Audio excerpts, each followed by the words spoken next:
I'm joined today by Malcolm Radke with the Lloydminster Regional Health Foundation. Malcolm, thank you for taking the time here today. And some sad news to report today as you guys were forced to cancel your Health Foundation Gala. Can you just tell me what went into that decision? Yeah, a bit of a no-brainer. Not the most surprising news ever. The committee looked at a few different options, obviously, of other possibilities, and maybe a smaller event, socially distanced. Nothing really felt right. It didn't seem like the rest were worth the reward. So, unfortunately, had to just outright cancel it this year and look forward to fall of 2021 to celebrate 20 years. And hopefully everything's back to normal for the most part by then. And yeah, just see where we go from here. And now, obviously, the gala is a big event for you guys. Just how important is the gala to your guys' fundraising in a normal year?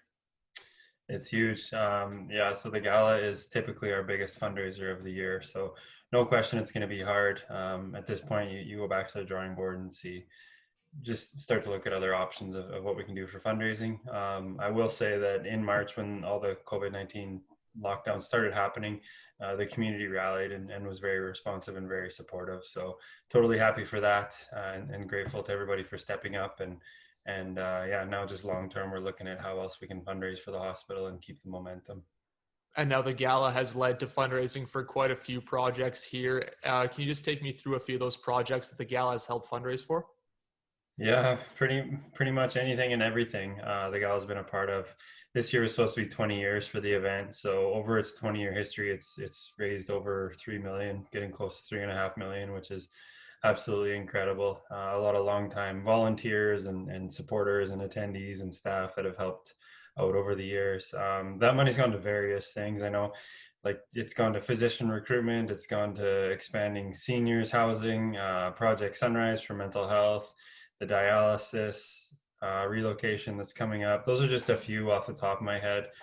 This year we probably would have done something around COVID-19, and that's maybe one of the most unfortunate parts. Is there's a lot of good stories, heroic stories, whether it's the frontline healthcare workers or the various people that stepped up with all sorts of in-kind donations of PPE and hotel rooms and stuff like that for the staff. It was just such a good moment back in March, and we were looking forward to celebrating that and celebrating a lot of the local people who stepped up. But like I said, it's back to the drawing board, figure out a new way to tell those stories.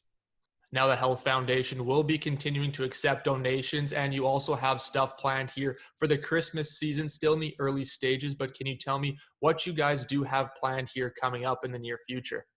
So last year we did a Christmas radiothon for the first time ever, and it was a big hit. We raised $50,000. So planning to do that again this year, and obviously might have to do it outside the hospital with some heat lamps under a tent maybe or something like that. But yeah, Christmas radiothon, just a 12-hour event at our hospital, streaming all day long. A host there telling stories, interviewing staff, interviewing donors. And as I mentioned before, all the donations will go towards the basically pandemic preparedness, emergency preparedness fund, obviously for COVID-19, but for any disaster in our community, just making sure our healthcare facilities are ready. There's a couple pieces of equipment they're looking to purchase to put themselves in good position, and then some investments in mental health and more of the soft support for the frontline workers, things like that. And yeah, that's a bit about the campaign. Great to talk to you today, Malcolm. Thank you so much for your time and best of luck heading into the fall.